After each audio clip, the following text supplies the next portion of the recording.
You know, one of the things Tim Leary said in the 60s that I always remembered, but I never heard anybody talk about or ever really heard him quote. It was a great rallying cry. It was much better than turn on, tune in, drop out.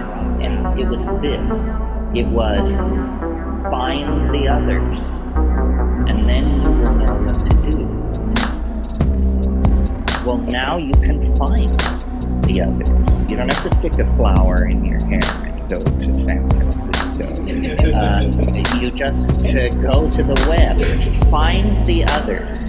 We all need to create affinity groups, which are subsets of the much larger community that we're part of. And then, using this technology, which was designed to keep track of us, to pick our pockets, and to sell us junk we don't want, use this technology to produce art, massive amounts of subversive art. And all art is subversive. I'm not calling for an ideological agenda. All truth which springs from the individual is subversive because, and this is a theme of mine that I'm getting more and more into the longer I live, culture is not your friend. This is an odd message because we're all being told, you know, you knew you were Jewish, but you forgot your Sicilian grandmother. You have to honor all of your family. You're Romanian, bring it forward, the dances of this, that, and the other. I hate all of this. All peoples, meaning tribes, have horrible stories to tell about who they did under, who they screwed over. And when you're asked to identify with your culture, you're asked to take this on. I reject it. Always feel wherever you go that you are a stranger, the outsider, the one looking in. This is the viewpoint that makes all places the same to you.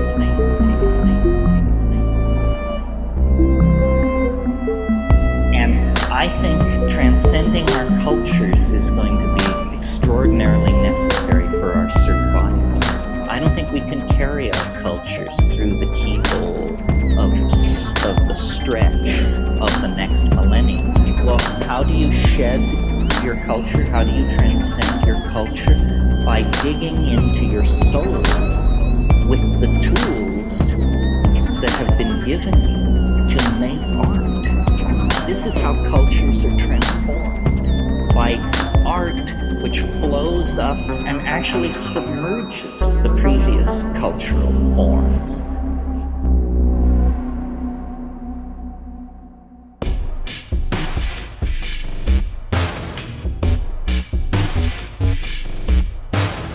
So large a dimension that when you go into it, you not only see things that you have never seen before, and not only do you see things that no one else has seen before, but you see things which no one else will ever see again. See, one of the great confusions about psychedelics is that they're all the same. If you're going to take these things, you need to take enough that you can tell the difference. And these things have distinct personalities. For instance, DMT, the Elf Playroom Reception Area, that seems to define it. The amazing thing about psilocybin and its distinguishing characteristic is it speaks. It speaks in English to you.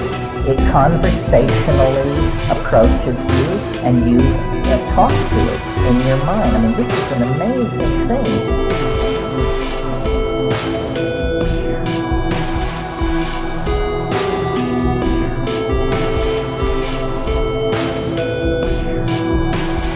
The mushroom has a personality, and like all personalities, it excludes some things and includes others. The mushroom personality is a radically eccentric personality. The mushroom talks about transforming the planet. It says, I come from a distant part of the galaxy. I have 500 million years of galactic history in my data bank. I have seen 50,000 worlds come into existence and pass out of existence. I've seen ships the size of Australia depart for Andromeda. I've seen this, I've seen that. It's willing to show you the newsreels of it.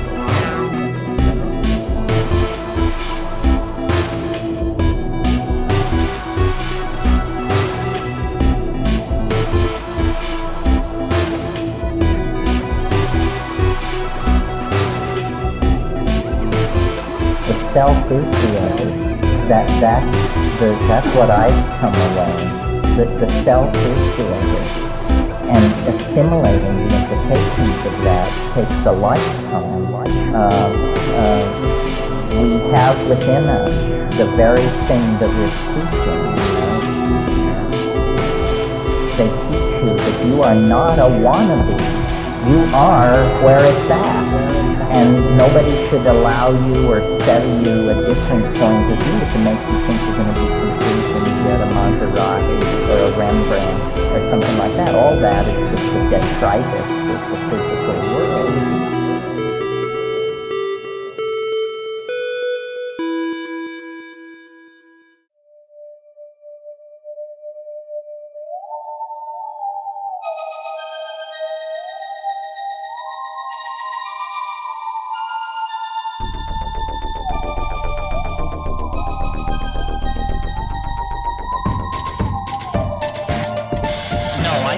Everybody should do it.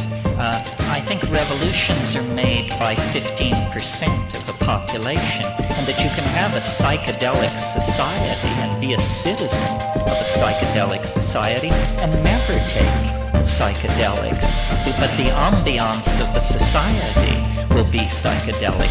I think that, it's a calling. And in shamanism is a calling, and if you're not up for it, my own biography is perhaps instructive in this, and the reason I'm into all this is because I'm into what's weird. I always have been. I mean, I've always loved the bizarre, the outrage, the stuff of the edge, and when I got to psychedelics, I thought I'd hit the main vein of sprung verse or something. I mean, if that's what you like, then this is your answer. You see, what the psychedelic is going to do is it's going to destroy your whole world, your whole conception of your world.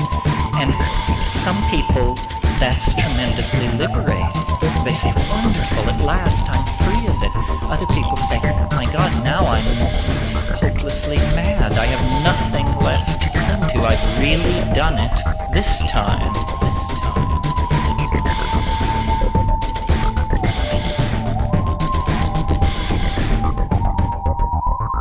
You like watching your world shredded before your eyes and made into nonsense? If that makes you feel liberated and secure, then you can sign up for this carnival. If that alarms you, I think best to stick to the tried and true. It's not for people of weak psychic constitution.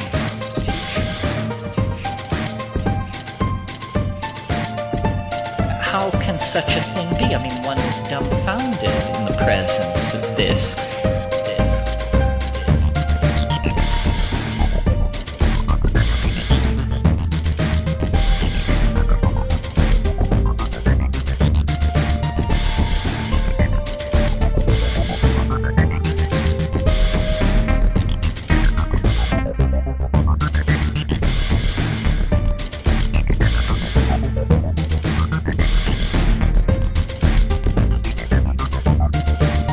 When I encountered these psychedelics, I said, my God, skepticism is the proper path. And I believe this. It's not to believe, it's to test. I said to the mushroom once, why us? Meaning my brother, why us? And it said, because you don't believe in anything. not a believer. And so it's a real thing. It's a real mystery. It will not yield to reason. It's a tremendously well-kept secret. I mean, how can it be?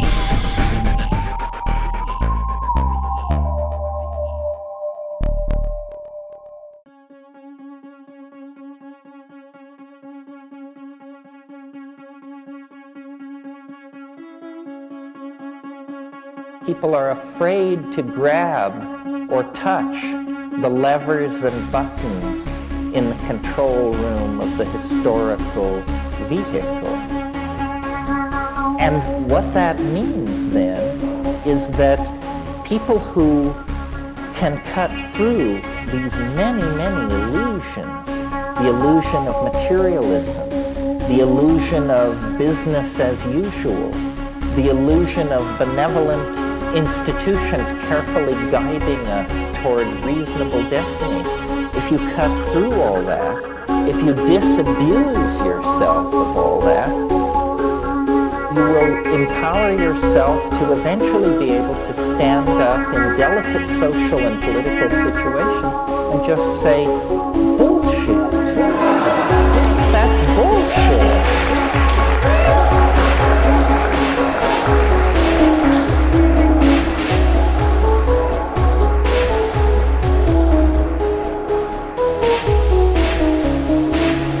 Outside the then of culture lies an unmapped Terra Incognito, as vast as the New World was to the old in the 15th century, as vast as outer space appears to us now.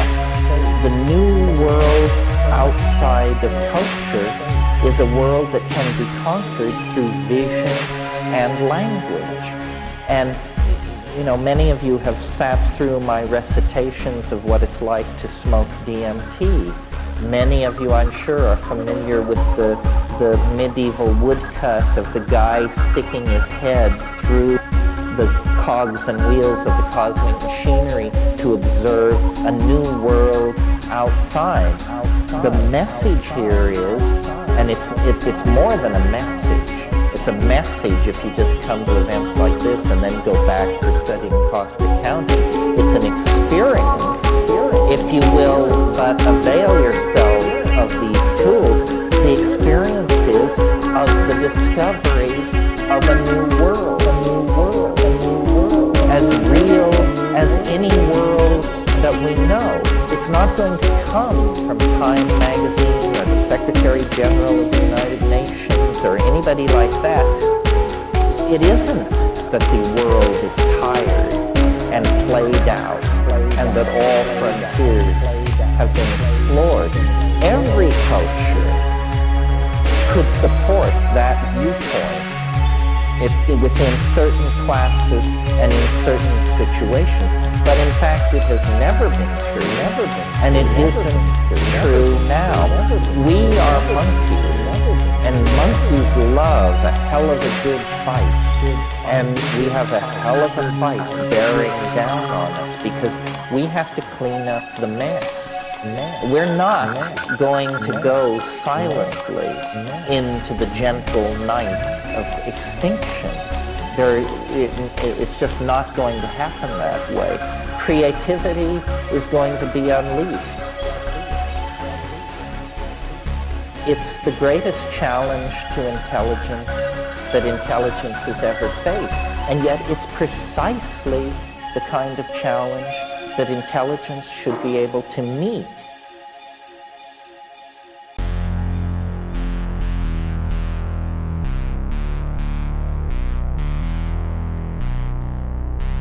If you're seeking the thumbprint of the transcendental on the myriad phenomena that compose life on this planet, to my mind, the place to look is human language.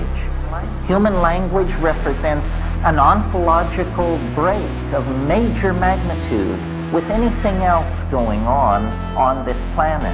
I mean, yes, bees dance and dolphins squeak and chimpanzees do what they do, but it's a hell of a step from there to Wallace Stevens, let alone William Shakespeare.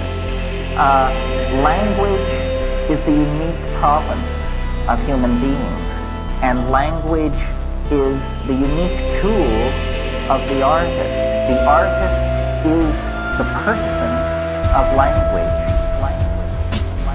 The work that I've done with psilocybin mushrooms and the observations of psychedelic plant use in the Amazon centered around ayahuasca lead me to the conclusion that it is the synergy and catalysis of language that lies behind not only the emergence of human consciousness out of animal organization, but then its ability to set a course for a transcendental dimension and pursue that course against all the vicissitudes of biology and history over 10 or 15,000 years. Language has made us more than a group of pack-hunting monkeys.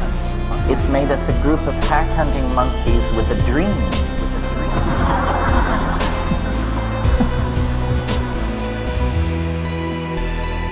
And the fallout from that dream has given us our glory and our shame, our weaponry, our technology, our art, our hope, our fear.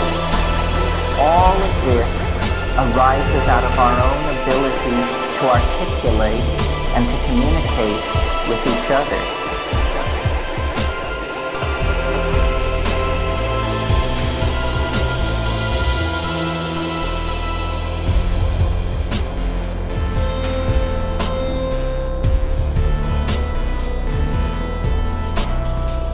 The glory of the human animal is cognitive activity, song, dance, sculpture, poetry.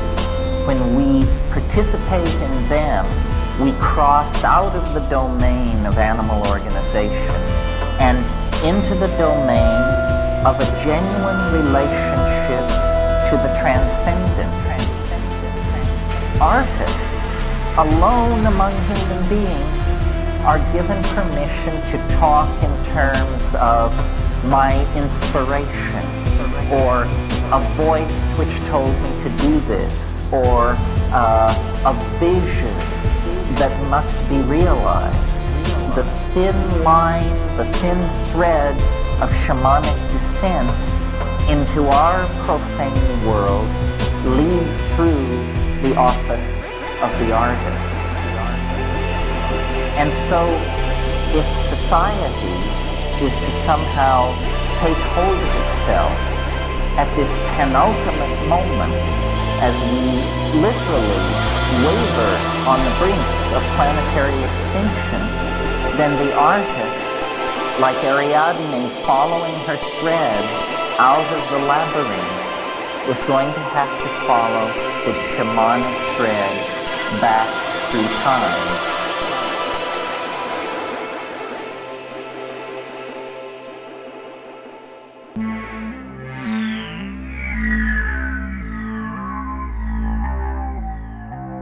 When I was in the Amazon, in these pastures, looking at these pastures full of these mushrooms, I kept thinking, it's the lost part of the human brain.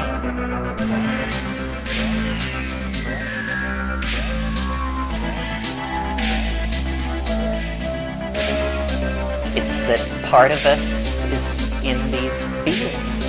That this mushroom, this is human flesh. It's a strange kind of human, but hell, we're about to give legal rights to fetuses. We might as well extend legal rights to mushrooms and make them voting citizens. Because, you see, it's intelligent.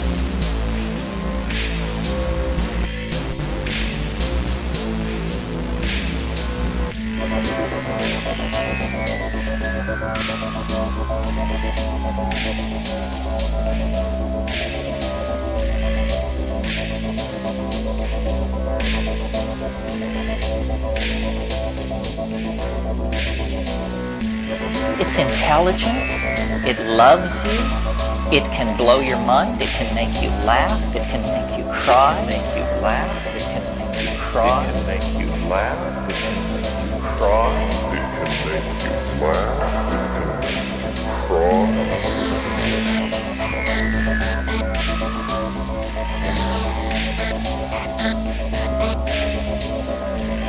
There's no other way to relate to something like that except to love it, in spite of yourself. I mean, this is how you seduce someone. You make them laugh, you make them cry, you move them, you get them to drop their barriers, you get them to not be afraid. This is what it does to us.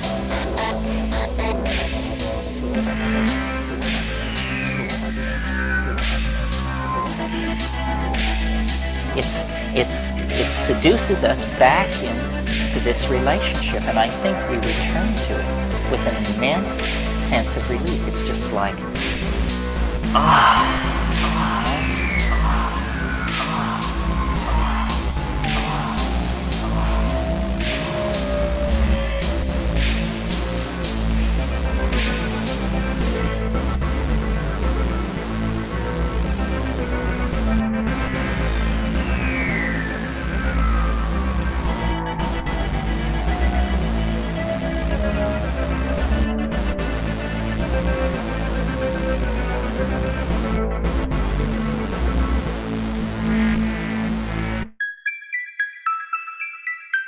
This is what you are. You are some kind of a mystery suspended between two eternities.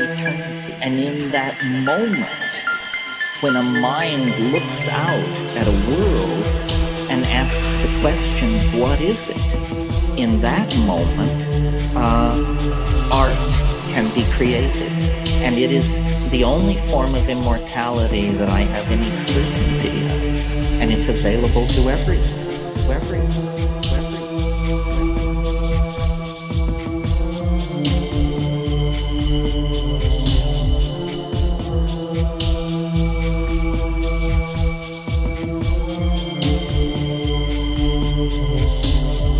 I think that if we could really follow ourselves into dream every evening with full consciousness, that we would discover that we touch the philosopher's stone at least once every 24 hours. It's just that we return down the river of forgetting, let's say, and every morning we emerge from spending time with the other as self, and then we're inserted back into the fiction of our three-dimensional existence and our individuality.